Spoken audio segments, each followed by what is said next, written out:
a.m. or on YouTube, channel DZRJ 8:10 a.m. Radio Bandido.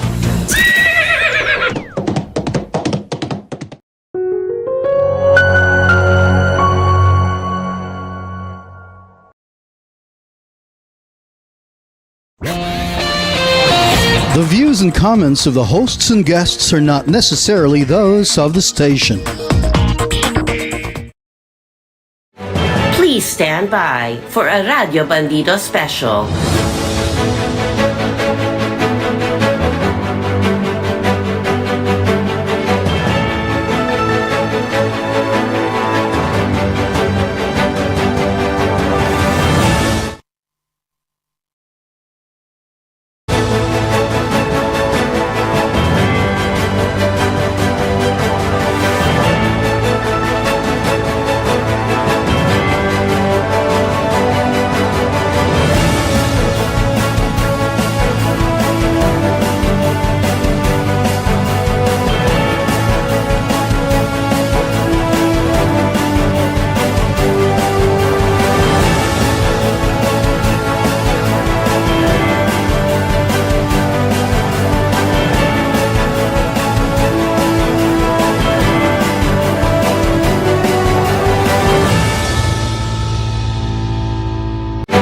Please stand by for a Radio Bandido special.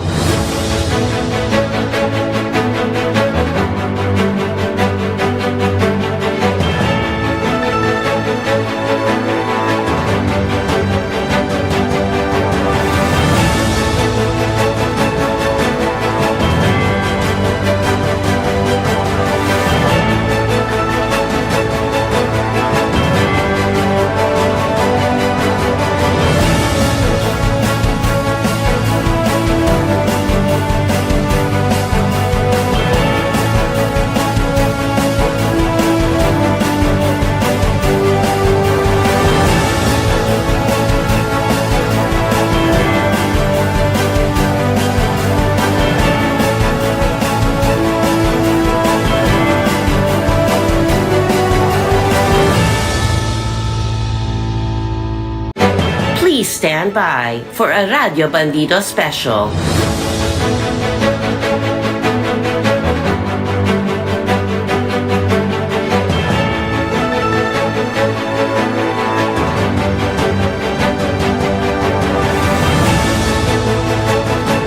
Please be seated. Veuillez vous asseoir.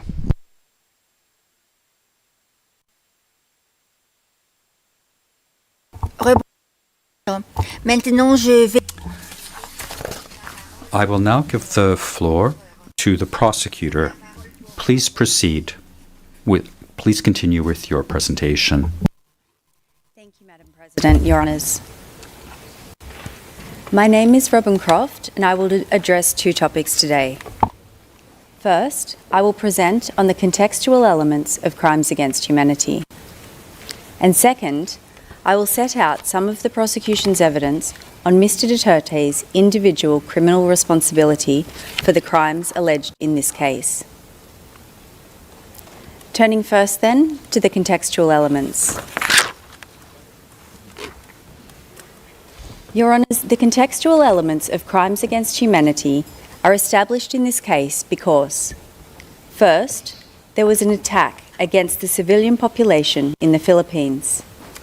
The attack targeted civilians alleged to be involved in drug-related crimes and other forms of criminality. The Rome Statute crimes alleged in this case formed part of that attack. Second, the attack was widespread and systematic. And third, the attack was carried out pursuant to or in furtherance of a state or organisational policy. This policy was to neutralise alleged criminals in the Philippines through violent crimes, including murder.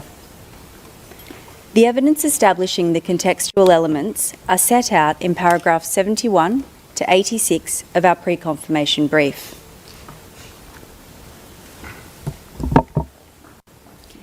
In relation to the requirement of an attack, our case is that from at least the 1st of November 2011 to the 16th of March 2019, the Davao Death Squad, or DDS, and/or the national network carried out an attack which targeted civilians alleged to be criminals. Your Honours have heard from my colleagues how from 2011 until 2016, the attack was concentrated in Davao City. Then, in 2016, when Mr. Duterte became president, he and his co-perpetrators expanded the attack nationwide. They used the national network to do this, which, as Mr. Jeremy has explained, was comprised of state actors such as law enforcement personnel, as well as non-police assets and hitmen.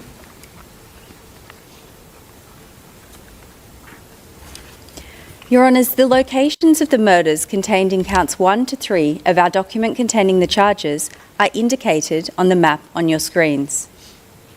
They include 76 murders, which themselves satisfy the threshold of multiple acts making up a course of conduct.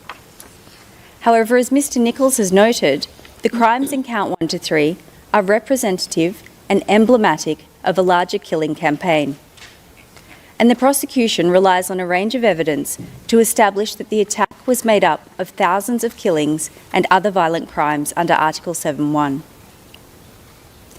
This evidence includes datasets and the statements of documentation actors, the evidence of insider witnesses, expert analysis, and the admissions of Philippine state agencies in their public reporting. I will take Your Honours through some of this evidence now. During Mr. Duterte's mayoral period, hundreds of civilians alleged to be criminals were killed in Davao City. On your screens is a chart with data on extrajudicial killings in Davao based on public reporting. The data is recorded at tab 116. It shows that between 2012 and 2015, there are at least 274 extrajudicial killings in Davao City. This data is corroborated by DDS insider witnesses. Several DDS witnesses say that they each killed hundreds of alleged criminals while with the DDS.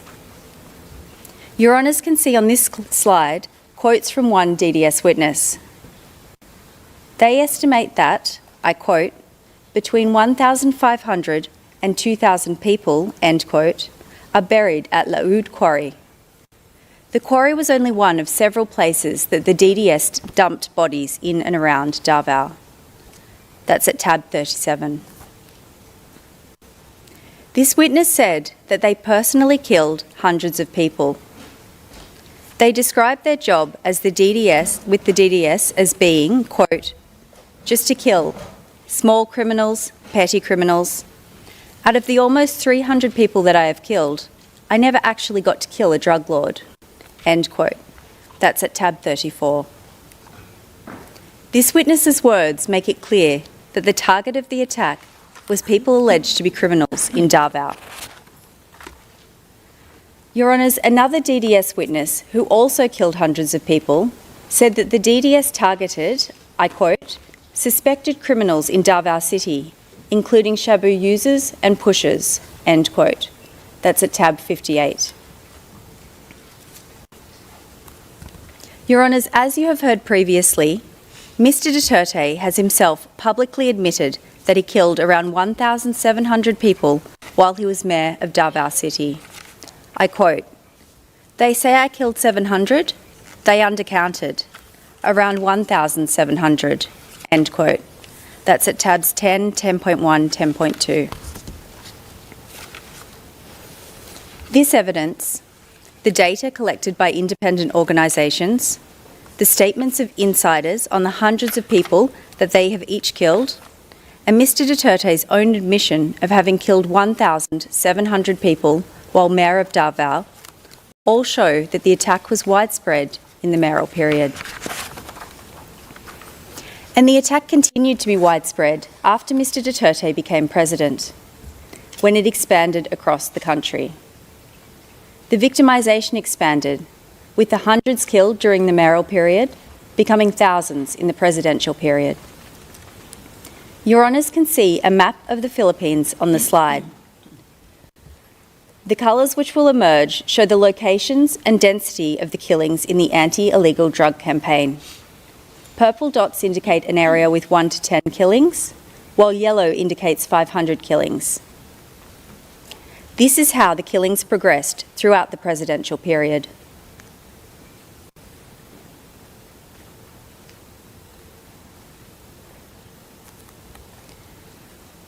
Your Honours, this map is based on data collected by an independent organisation which recorded at least 5,823 anti-drug killings during the presidential period. This data is recorded at tab 104. The data shows that the attack during the presidential period was widespread. As Your Honours can see from the map, it occurred across the country. It occurred over multiple years, and thousands of civilians were killed. Mr. Duterte's administration effectively admitted to the large volume of the attack. They admitted that thousands of individuals were killed in anti-drug operations while Mr. Duterte was president.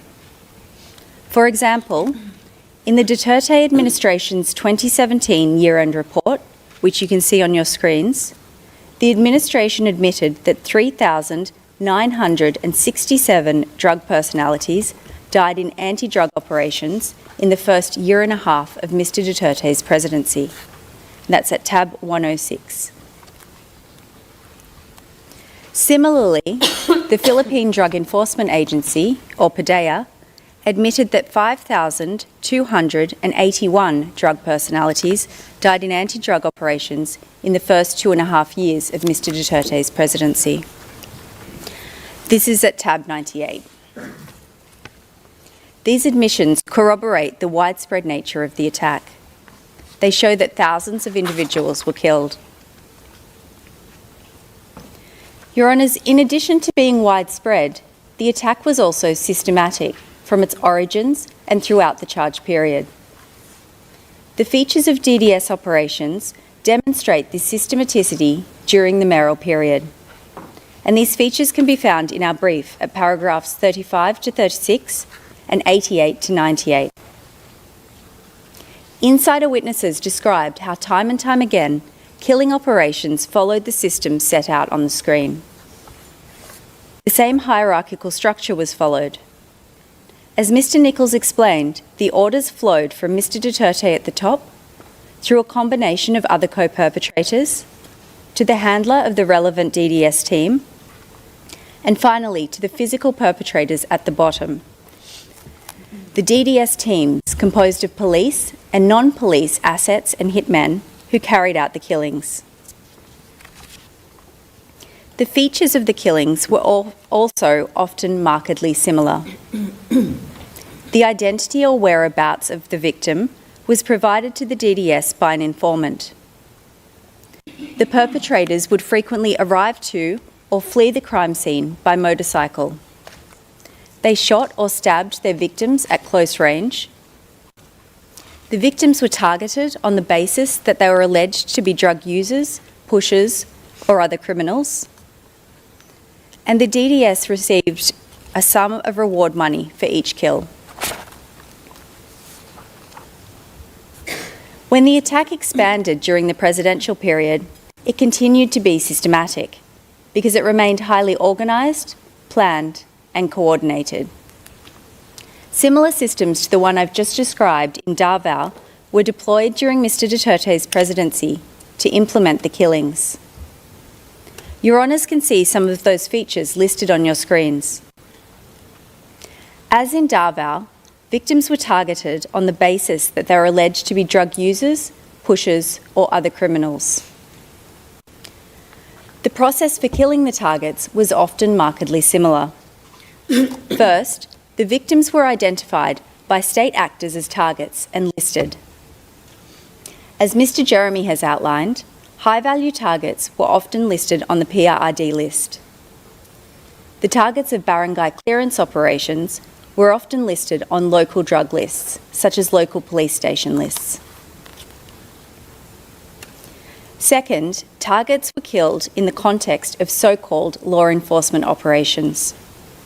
Police often tried to legitimise the operations so they would stage a 𝗏𝗏𝗏𝗏 or fight-back scenario to make them to appear to have been in self-defence. They would also plant evidence, such as drugs and guns, on the victims' bodies. And third, as in Davao, police and those working with them were often paid reward money per kill. Your Honours, these killings were not random or coincidental. Quite the opposite. Targets were pre-identified, listed, and then subject to operations based on that list. This clearly demonstrates the systematicity of the attack. Your Honours, the last point I would like to make about the attack relates to the evidence of an expert witness who specialises in political violence in the Philippines. This expert analysed data relating to armed encounters between the PNP and supposedly armed suspects. He compared data from before Mr. Duterte's presidency to during. And based on this comparison, he found that in the first 25 months of Mr. Duterte's presidency, the number of suspects killed by police increased by 590% across the Philippines. And that finding is at tab 68. Your Honours have heard Mr. Jeremy speak about 𝗏𝗏𝗏𝗏𝗏, a province immediately north of Metro Manila, where Mr. Duterte praised the killing of 32 civilians in police operations in 24 hours. The expert witness found that in 𝗏𝗏𝗏𝗏𝗏, police killings rose by 1,600% when Mr. Duterte became president, and that's at tab 121. The expert also compared data on 𝗏𝗏𝗏𝗏 police's use of deadly force to other countries and cities across the world. He used the metric of police killings per 100,000 population. The chart on your screens shows this comparison, which is at tab 121 again. The data on 𝗏𝗏𝗏𝗏 is orange, while other countries and cities are blue. The orange bar on the left shows police use of deadly force in 𝗏𝗏𝗏𝗏 before Mr. Duterte became president. You can see that with a fatality rate of over 1, it was already comparatively high. The orange bar on the right shows the dramatic increase in killings in 𝗏𝗏𝗏𝗏 by police after Mr. Duterte became president.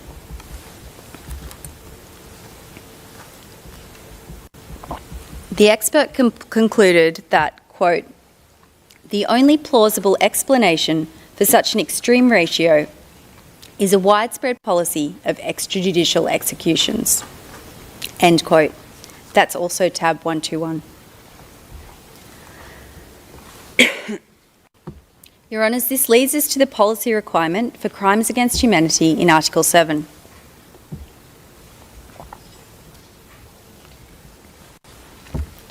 Your Honours, the attack in this case was carried out pursuant to a policy to neutralise alleged criminals through violent crimes, including murder.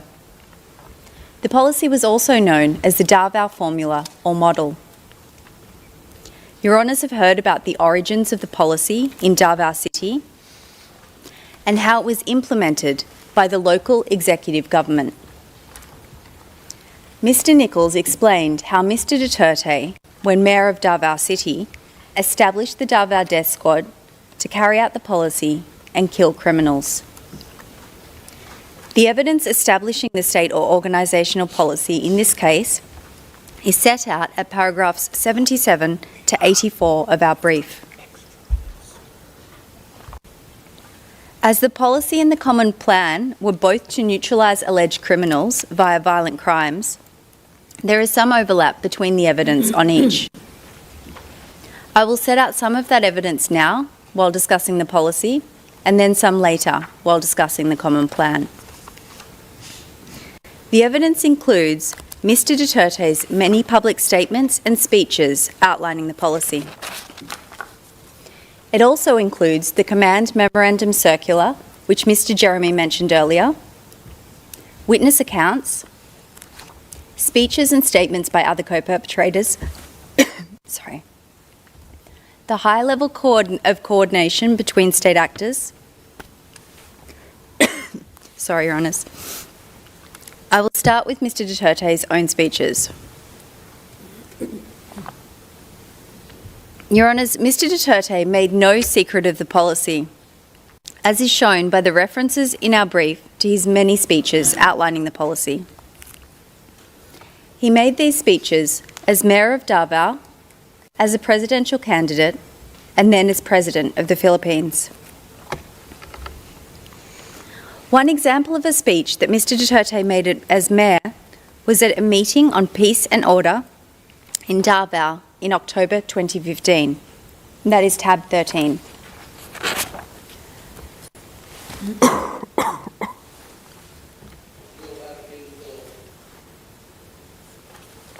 Thank you.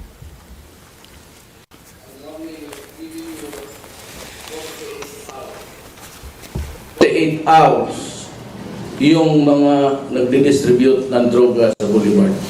Giving you 48 hours. Pag nakita ko kayo, papatayin ko kayo dito. These are Mr Duterte's own words. I quote, "I will kill you. That's the only formula that worked in my city." End quote. That is tab 133.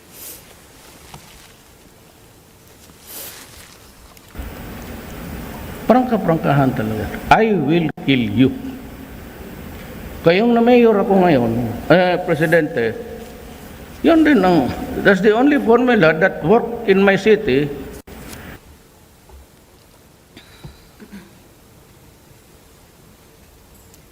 Your Honours will recall that yesterday, Mr Nichols played a series of Mr Duterte's presidential campaign speeches. I want to take a moment to reflect on some of the key features of those speeches, which are at tabs 8, 12 and 14. First, Mr Duterte frequently said that if elected as president, he would stop drugs and crime in the Philippines in 3 to 6 months. He frequently referenced his experience in Davao, where he admitted that he had killed criminals. He said that if elected, he would order the military and police to do the same nationwide. And he expressly stated that this would entail killing.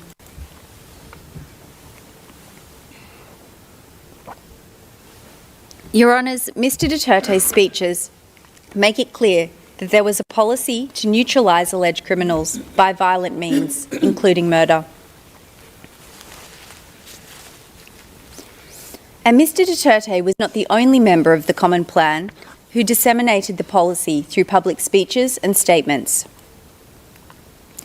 In this video at tab 9, co-perpetrator Mr 𝗲𝗏 addresses a crowd of self-confessed drug addicts in Bacolod City and urges them to kill drug lords and burn their houses. But on Thursday, National Police Chief Ronald De La Rosa's rhetorics were far from toned down, as he told hundreds of self-confessed drug users and pushers in Bacolod City to kill drug lords.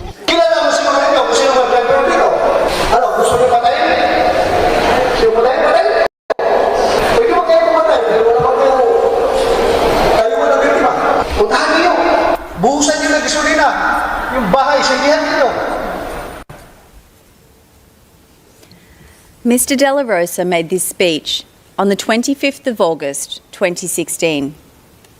At the time, he was the chief of the Philippine National Police. Your Honours, the existence of the policy is also shown by the police directive which Mr Jeremy spoke about earlier, Command Memorandum Circular number 16 of 2016. This is at tab 112. As Your Honours have heard, the day after Mr Duterte became president, he appointed his longtime friend and colleague from Davao, his co-perpetrator, Mr Ronald De La Rosa, as chief of the Philippine National Police. On the same day, Mr De La Rosa formalised the anti-drugs component of the policy by issuing this directive to the 180,000 police officers under his command. The circular directed police to pursue the neutralisation of illegal drug personalities. As Mr. Jeremy has outlined, the evidence shows that within law enforcement, neutralise meant and was understood as meaning to kill. Your Honours, the Command Memorandum Circular shows there was a policy to neutralise through violent crimes such as murder.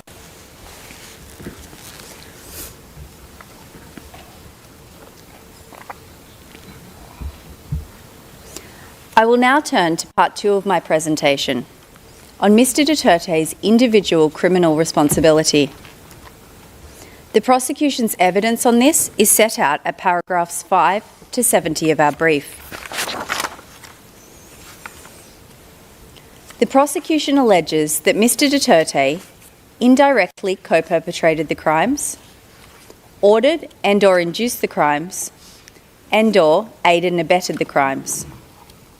Today, in the interest of time, I will focus on indirect co-perpetration, and we rely on our brief for the other modes of liability.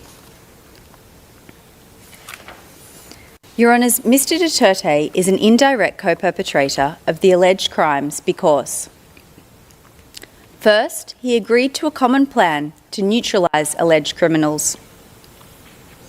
Second, he and his fellow co-perpetrators jointly controlled a structure of power, namely the Davao Death Squad and the National Network, which they used to pursue the common plan. Third, Mr. 𝗏𝗏𝗏𝗏𝗏 made an essential contribution to the crimes within the framework of the common plan. And fourth, he did this with the requisite intent. Your Honours can see on your screens an excerpt from paragraph 4 of our document containing the charges. This sets out the scope of the common plan. The plan was to neutralise alleged criminals in the Philippines, including those perceived or alleged to be associated with drug use, sale or production through violent crimes, including murder. As Mr. Nichols has explained, Mr. 𝗏𝗏𝗏𝗏𝗏 and his co-perpetrators agreed to this plan in Davao City. Photos of the co-perpetrators in Davao City are displayed on your screens. They're a combination of trusted police officers, an individual from Mr. 𝗏𝗏𝗏𝗏𝗏's mayoral office, an officer from the National Bureau of Investigation in Davao Region, and a lawyer who acted on behalf of certain members of the Davao Death Squad. In 2016, when Mr. 𝗏𝗏𝗏𝗏𝗏 became president, the members of the common plan remained largely the same. They were joined by a further 2 individuals, a senior police officer and a long-time colleague of the group from Davao City, who had worked with the DDS before the jurisdictional period. I will take your honours through some of the evidence which shows both the scope of the common plan and the co-perpetrators' agreement to it. In the interest of time, I will address some co-perpetrators and we rely on our brief for the rest. That's at paragraphs 9 to 23 of our brief. On your screens is a photograph of Mr. Ronald De La Rosa. When Mr. De La Rosa was Davao City Police Chief, he developed 𝗏𝗏𝗏𝗏𝗏 operations. As your honours have heard from Mr. Jeremy, 𝗏𝗏𝗏𝗏𝗏 was a blueprint for police to implement killings later in the presidential period.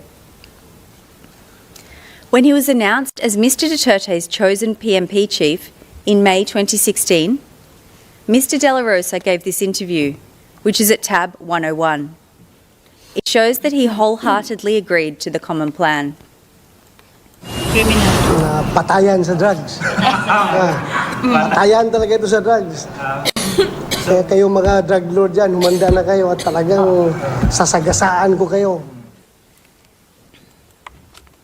On this slide is a photo of 𝗖𝗵𝗿𝗏𝗏𝗀𝗏. Like Mr. De La Rosa, Mr. 𝗏𝗏𝗏𝗏𝗏 was well known to Mr. 𝗏𝗏𝗏𝗏𝗏 because he too had worked as Davao City Police Chief. In his case, from 1996 until 1998. In 2016, Mr. Duterte appointed Mr. 𝗲𝗂𝘁 as Director General of the Philippine Drug Enforcement Agency, or PDEA. PDEA is the lead anti-drug enforcement agency in the Philippines. 2 days after Mr. 𝗲𝗂𝘁 took his oath, he gave a speech to his PDEA subordinates. There is an excerpt from that speech on the slide. Quote, "Under then Mayor, we implemented strict law enforcement against illegal drug activities in 𝗗𝗏𝗏 City. The President wants to replicate and expand what is being done in 𝗗𝗏𝗏. And that is precisely what I intend to do." End quote. That's tab 101.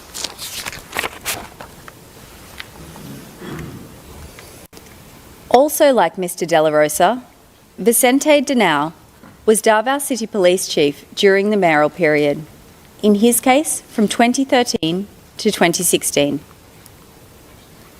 In November 2018, he was appointed Police Chief of Manila Police District, and he told reporters, quote, "If I discover anyone involved in drugs, especially those who distribute or just throw them around, son of a bitch, I will go after you, goddamn. I will kill you. Blatantly, I am saying that. Sons of bitches." End quote. That's tab 96. When Mr. Duterte became president, he appointed Vitaliano Aguirre II as Secretary of Justice. Mr. Aguirre has also publicly acknowledged the common plan and his agreement to it as a member of Mr. Duterte's administration. Well, which do you want? We build first. Do we build the prison facilities first, or do we go against these people? Choose. If you're in the Philippines, we will choose to kill these drug lords. Quote, "In the Philippines, we will choose to kill these drug lords." End quote. That's tab 125. Your Honours, these speeches of co-perpetrators show both the scope of the common plan and those co-perpetrators' agreement to it.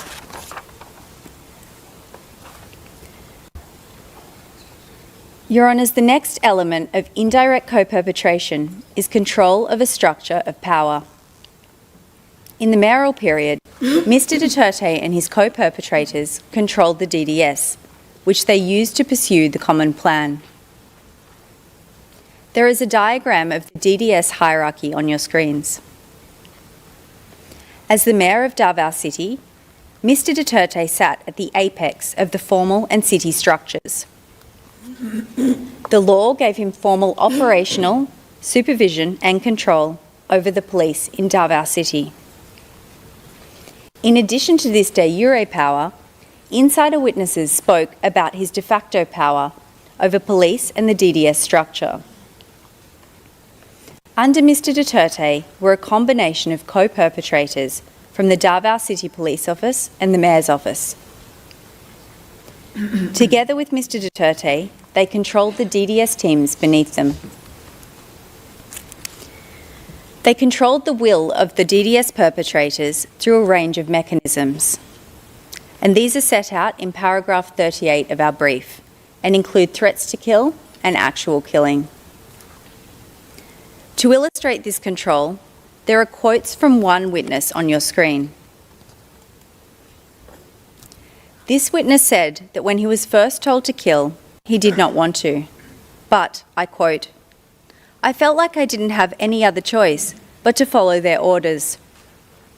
Duterte is the most powerful person in 𝗗𝗏𝗏 City, and you had to do what he wanted. It wasn't possible not to not obey his command." End quote. This is tab 51. When Mr. Duterte became president, the co-perpetrators continued to control a structure of power. One of the first things that Mr. Duterte did with his new presidential powers was to appoint his co-perpetrators from 𝗗𝗏𝗏 to national positions in government and law enforcement, which were key to the common plan. And after he appointed Mr. De La Rosa as chief of the PMP, Mr. De La Rosa used his new powers to move other police co-perpetrators into key policing roles. These new appointments expanded the geographic powers of the co-perpetrators and allowed them to create a larger network of individuals they controlled. Your Honours can see that structure of power on the chart on your screens. The co-perpetrators controlled the executive, they controlled the police, they controlled the Drug Enforcement Agency, the National Bureau of Investigation, and the Department of Justice. And they used this control to ensure that their subordinates carried out the plan to neutralise alleged criminals through violent crimes. For example, as PMP chief, Mr. De La Rosa now controlled some 180,000 police officers, who, as you have heard, he directed to neutralise drug personalities. Ms. de la Peña now controlled 1,800 Philippine drug enforcement personnel. They used these subordinates as physical perpetrators to commit the crimes. Mr. Aguirre, as Secretary of Justice, now had control of the National Prosecution Service. He used this control to ensure that, except for a handful of low-level perpetrators in notorious cases, the crimes were not prosecuted, and a climate of impunity prevailed. And the co-perpetrators controlled the will of the physical perpetrators. As in Davao City, low-level members of the national network risked losing their jobs or being killed if they did not comply. For example, Your Honours can see the evidence of a police insider on your screens. He said that if his boss did not kill enough people during police operations, he would lose his post and be replaced. I quote, "We were told that there should be 5 to 10 deaths per month. The regional director called him and told him that if there were no deaths or no recorded killings, then he would be relieved of his duty." End quote. That's tab 124. Now on your screens is the evidence of an individual who police suspected of involvement in drugs. He surrendered to police to avoid being killed. The police held his status as an alleged drug pusher against him and recruited him as an asset. They made him kill other civilians who were alleged to be involved with drugs. He said, quote, "I surrendered myself to them. I knew that they wanted to kill me, so I became an asset of theirs." End quote. That's at tab 22.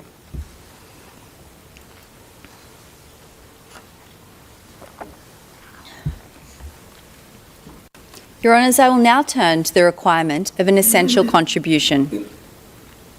Mr. Duterte made an essential contribution to the crimes within the framework of the Common Plan.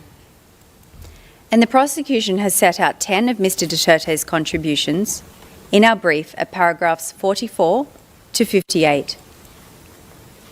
Many of these have been discussed in the prosecution's presentations. For example, Mr. Nichols spoke about how Mr. Duterte designed and disseminated the policy in this case, which is point A on the slide. He also spoke about point B, how Mr. Duterte established and oversaw the DDS. I have just addressed point E, on the appointment of key personnel to positions which were crucial to the execution of the crimes.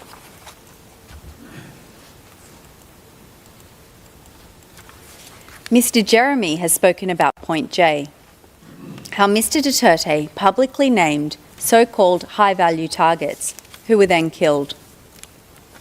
And all members of the prosecution have touched upon point H, Mr. Duterte's public statements authorising, condoning and encouraging killing. Your Honours, without Mr. Duterte's essential contribution, the crimes in this case would not have been committed, or they would have been committed in a significantly different way. We can see this in the evidence of low-level members of the Davao Death Squad and the National Network, who said that Mr. Duterte's conduct had a causal effect on their perpetration of the crimes. You can see on the screens, one low-level perpetrator during the mayoral period said, I quote, "I was confident to continue killing people because anyway, we wouldn't be arrested for that," end quote. That's tab 38. A low-level police perpetrator during the presidential period was asked about the impact Mr. Duterte's public speeches had on his team, including when deciding to kill someone. He responded, quote, "It did have an effect on me because it's like I was saying to myself, well, even the president, he himself is ready to do something like this, and who am I?" End quote. That's tab 142. A senior police officer during the presidential period was asked why his police unit started killing in July 2016. He responded, I quote, "Because of the directive of the president," end quote. That's tab 120.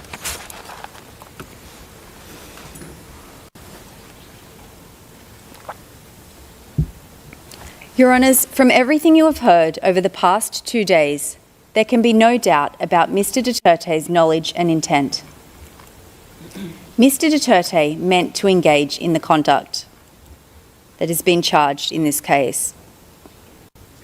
He intended that the crimes would be committed, and he was aware that they would be committed as a result of implementing the common plan.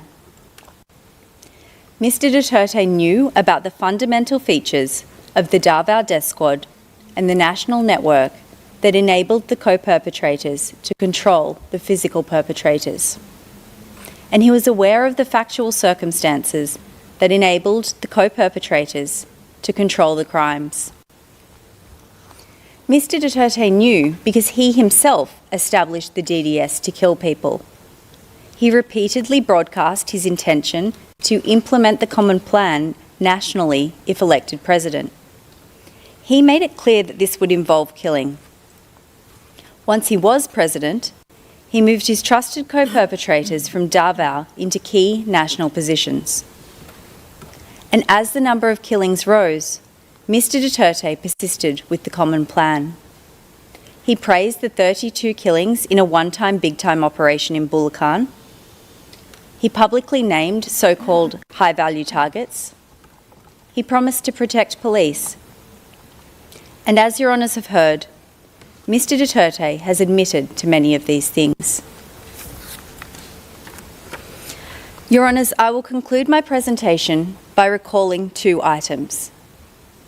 The first is Mr. Duterte's presidential campaign promise that he would stop drugs and crime in the Philippines within 3 to 6 months.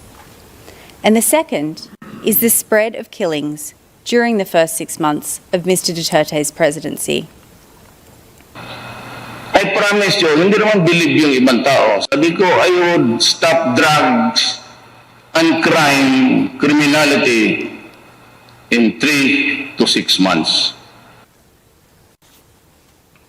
That concludes the prosecution's submissions on the merits. Thank you, Your Honours. Judge Motach, thank you very much. Am I to understand that you have finished with the presentations on the merits? Good afternoon, Madam President, Your Honors. Yes, that is correct.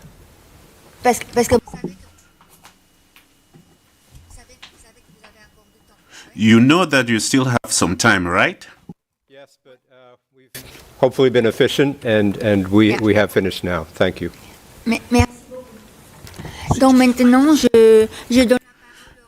Now, I'll give the floor to the legal representatives of the victims for their submissions on the merits. You have the floor. Thank you, Madam President. Our presentation shall be in 2 parts. I will start with my presentation, and my colleague Andres will conclude later on. And just to be sure, I have 30 minutes. Is that correct? Answer correct. Thank you.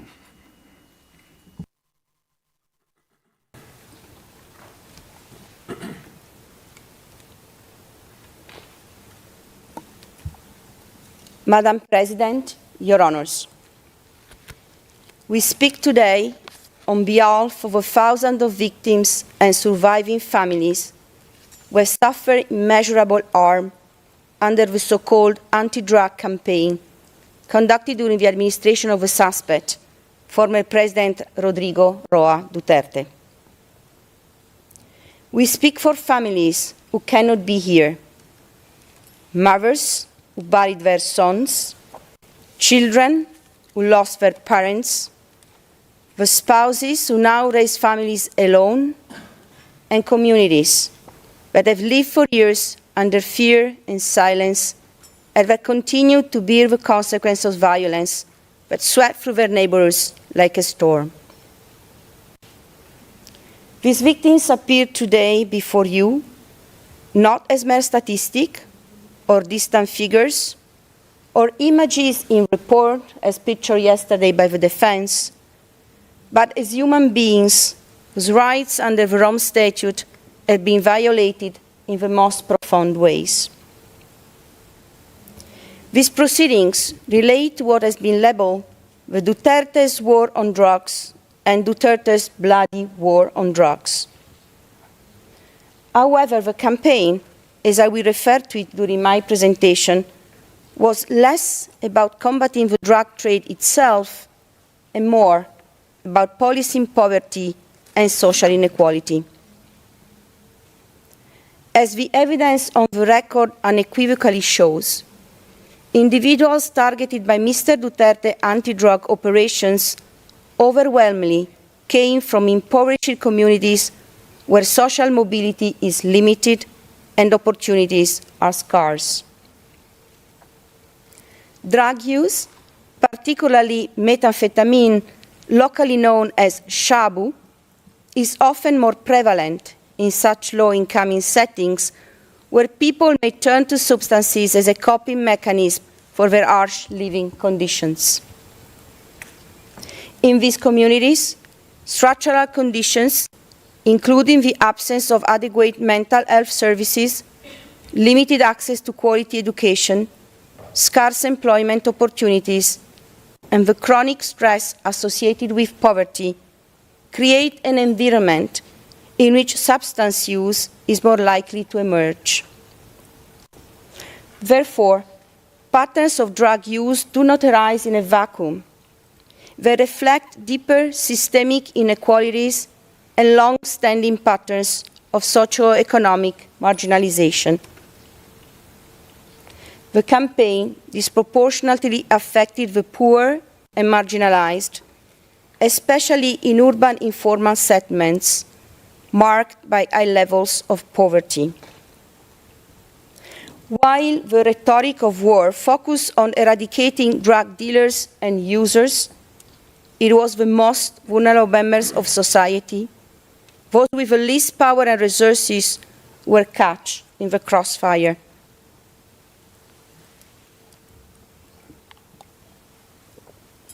A significant number of the ones killed had little or no criminal history and were often accused of minor drug-related conduct or perceived drug use by the authorities.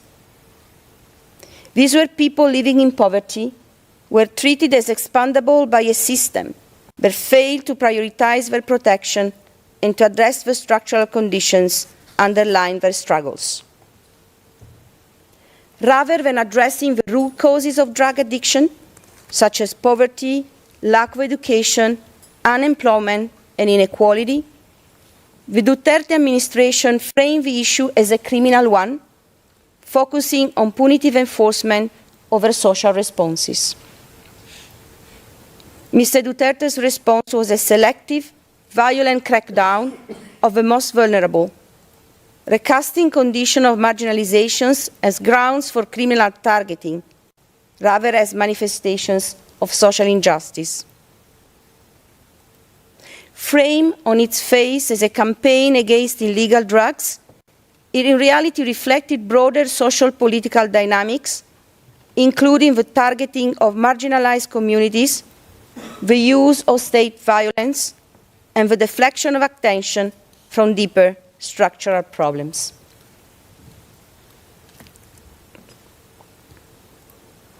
Mr. Duterte is charged under Article 7(1)(a) of the Rome Statute with the crimes against humanity of murder and attempted murder allegedly committed between 1st November 2011 and 16 March 2019 in or around Davao City during the period in which he was mayor of the town and across the Republic of the Philippines during his term as president of the country.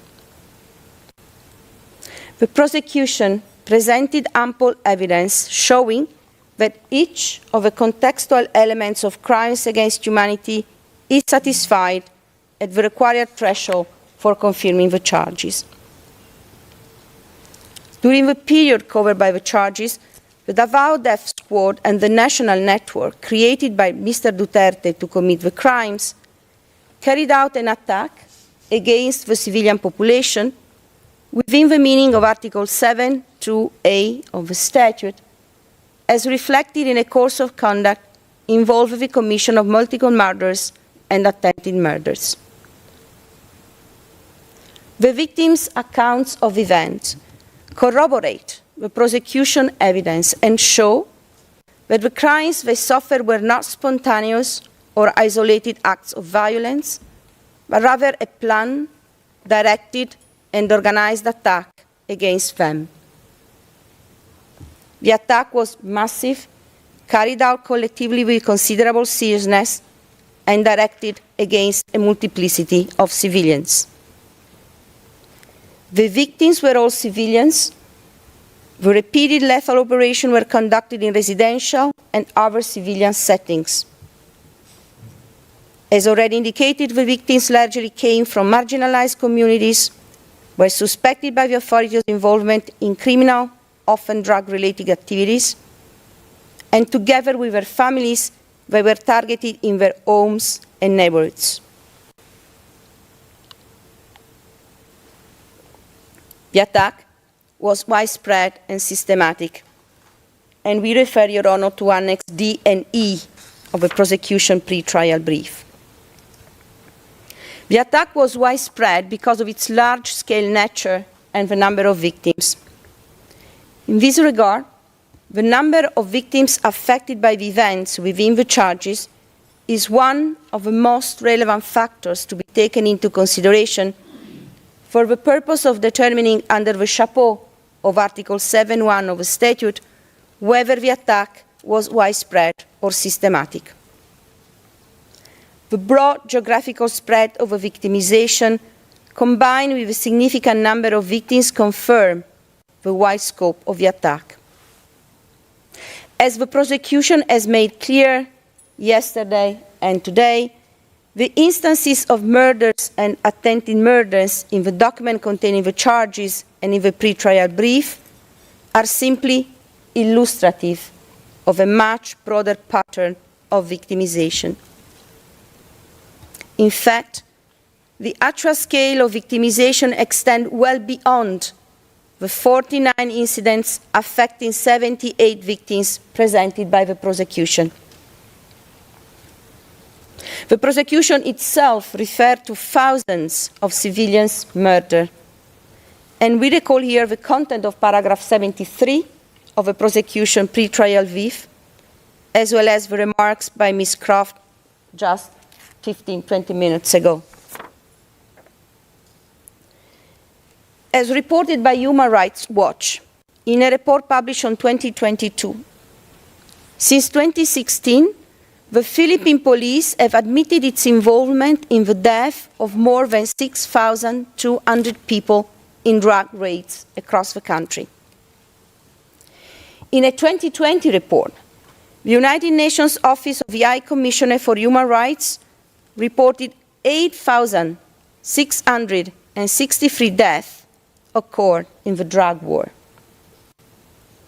The Human Rights Commission of the Philippines and domestic human rights group report death tolls that are 2 to 3 times higher than the UN figure.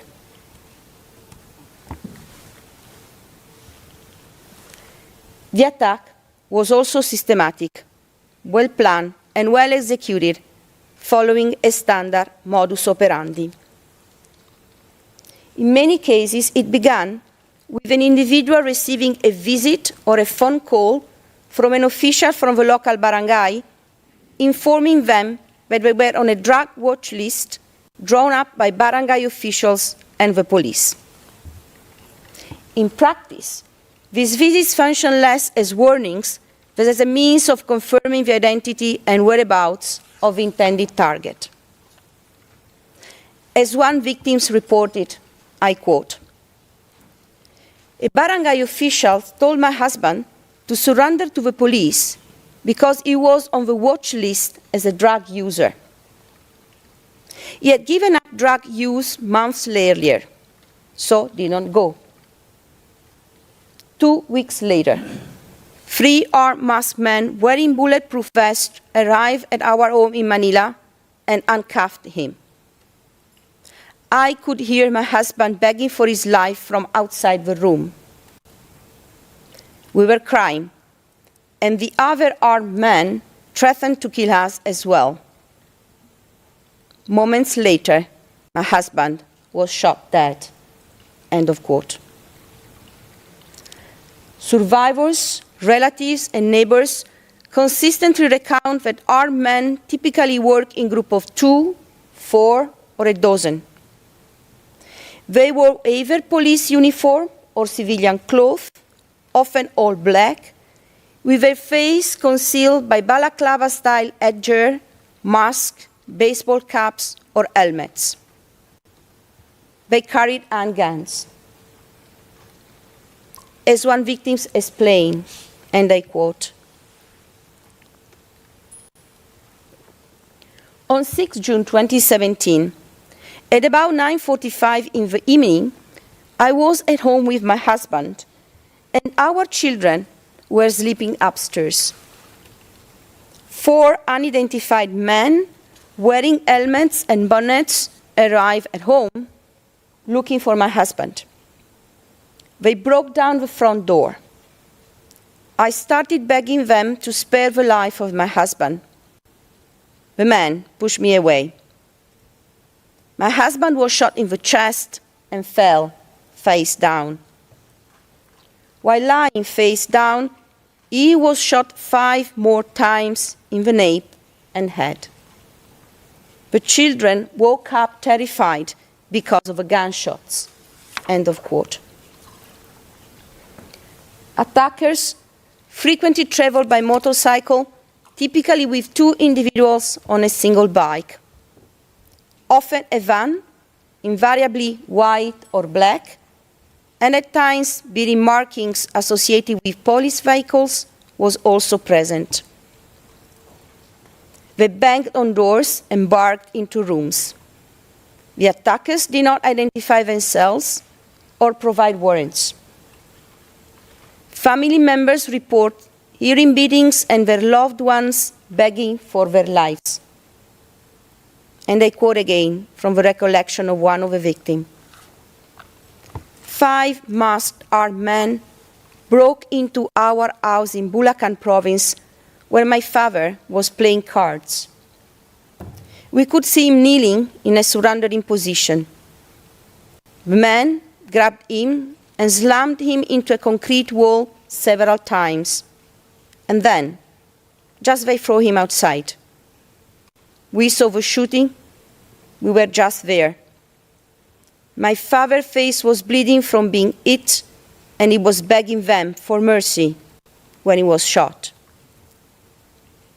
End of quote. Another victim explained, quote, "My father collapsed to the floor but still tried to move, begging for his life. Yet the men continued shooting him. I couldn't count how many times I was so afraid. We also heard successive gunshots from outside. Later we found that also 2 of our neighbors were killed." End of quote. the shooting could happen immediately, behind closed doors or in the street, or the victims would be taken away by the gunman only for shots to be heard minutes later and the body to be discovered by local residents. At times, bodies were dumped elsewhere, sometimes with hands tied or heads wrapped in plastic. Relatives typically found them after being alerted by policemen or by the neighbors.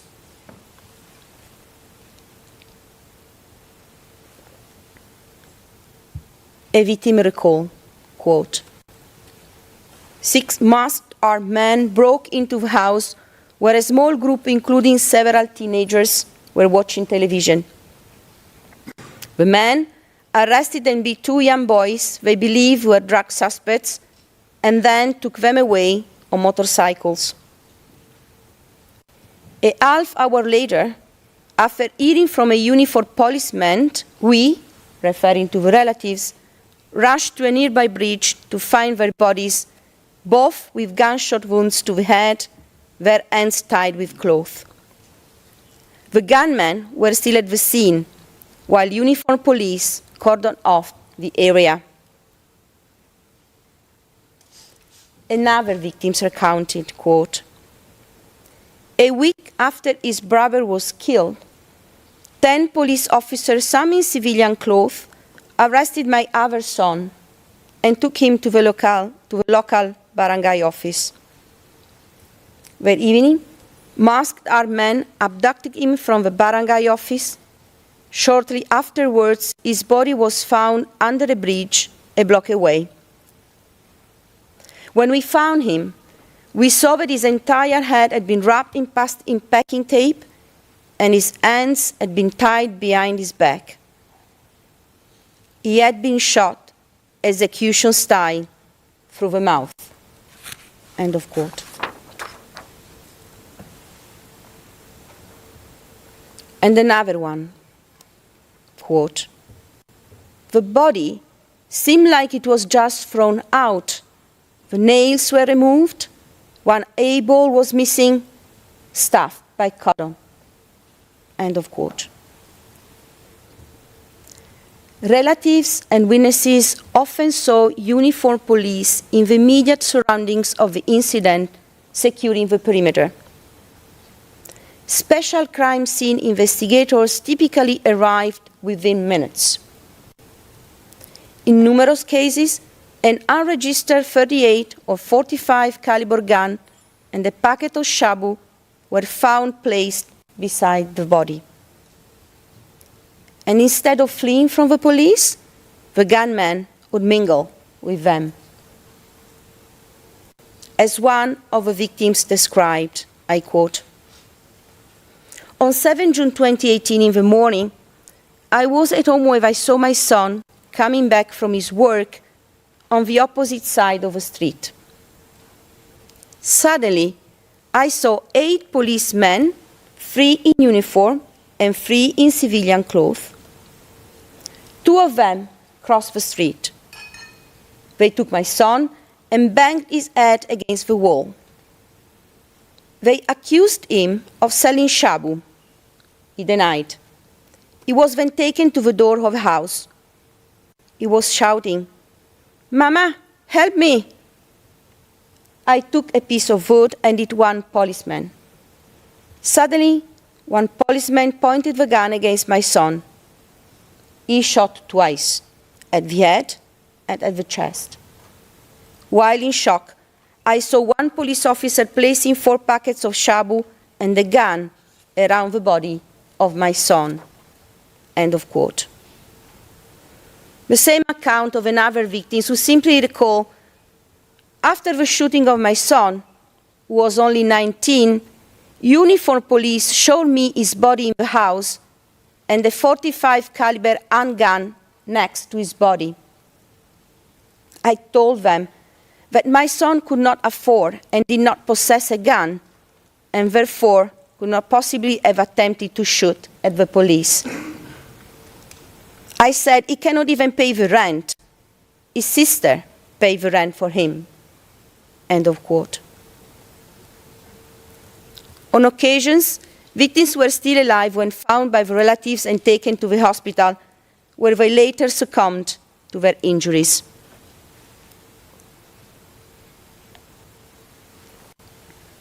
Survivors recount the terror and enduring feeling of still being hunted as follows, and I quote, "In September 2016, a police officer pretending to be a commuter boarded my tricycle. He asked me to pass by the police station. There, I was stopped by a group of men who turned to be police officers. I was taken to the precinct, beaten, and forced to reveal the identity of drug pushers. I didn't know. Later that evening, I was taken to a dark place and shot multiple times. Despite the injuries, I managed to escape and save my life. I still have the consequence of the injuries, and I feel deep sadness, anger, and fear of being caught again." End of quote. Another survivor explained, quote, "They killed my 4 friends kneeling and defenseless. I heard a barrage of gunshots, voices, and one officer saying, 'Let it be. Let's say they fought back and let's leave the evidence.' I lay next to one of my friends pretending to be dead. When the armed officer left, I crawled out of the room and headed towards the edge of a ravine. Holding my chest with one hand to stop the bleeding, I slid downwards and fell to the creek bed. I crossed it, climbed the hill on the other side, and walked toward the highway. There, I encountered someone I knew and desperately begged for help." End of quote. Although the charges concern only the crimes of murder and attempted murder, victims' accounts also reveal widespread acts of torture, ill treatment, and rape. Young people were particularly exposed to torture and cruel and inhuman treatments, including unlawful arrest. A number of victims participating in these proceedings were minor when they were attempted to be killed, and a number of victims participating in the proceedings recount the killing of their nephew, son, cousin, who was under 18 at the age of killing. And this morning, Mr. Jeremy provided the example of Kian de los Santos, who was 17 at the time of his killing. Reported forms of torture include beating, kicking, slapping, blows to the head, electrocution, and death threats. On several occasions, law enforcement officials used arrests, inclusion in the drug watch list, and drug-related accusations as a tool of coercion to perpetrate rape and other forms of sexual violence. In September 2018, a young boy was taken by the police and brought to the precinct. His mother recounted, I quote,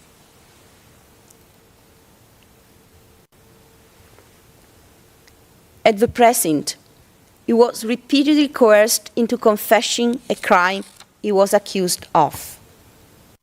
If you don't admit, your life will be the price," they threatened him. When he refused to confess, he was beaten with a gun and electrocuted.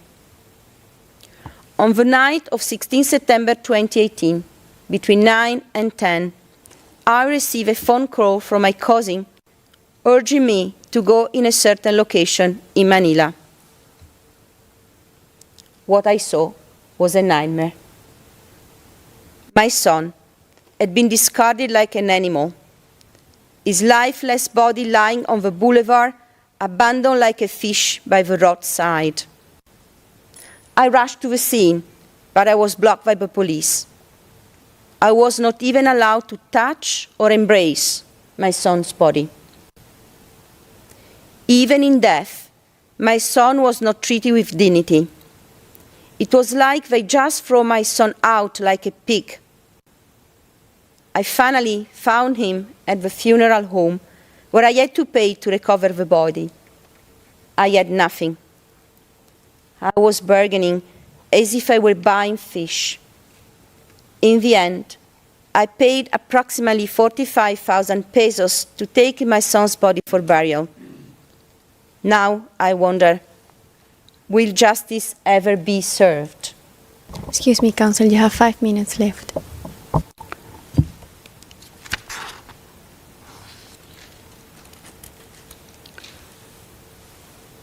Official police reports of these incidents invariably invoked self-defense to justify the killings, despite eyewitness accounts that portray the killings as cold-blooded murders of unarmed individuals.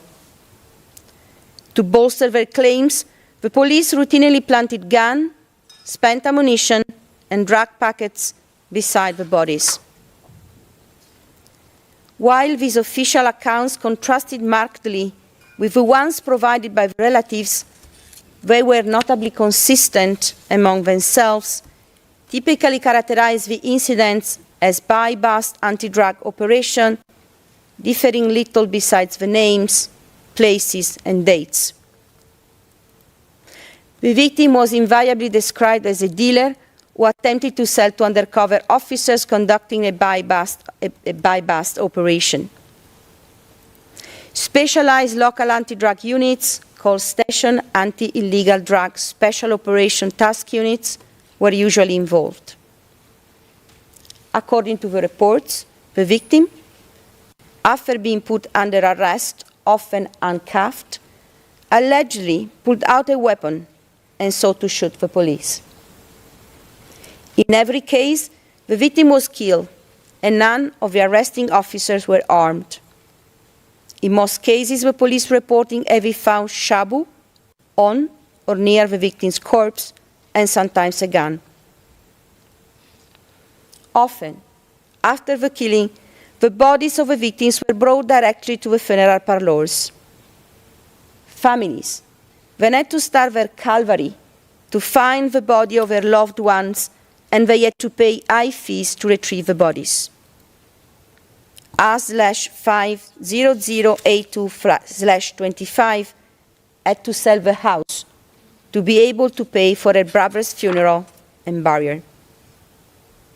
Sometimes the bodies were instead left on the street or thrown into the water in a plastic bag. I believe it's a good time to stop for the flow of the speech. Thank you very much, Your Honor. Merci beaucoup, Maître. Thank you very much, Ms. Masida. The hearing is now suspended, and we shall resume at 2 p.m. Thank you very much.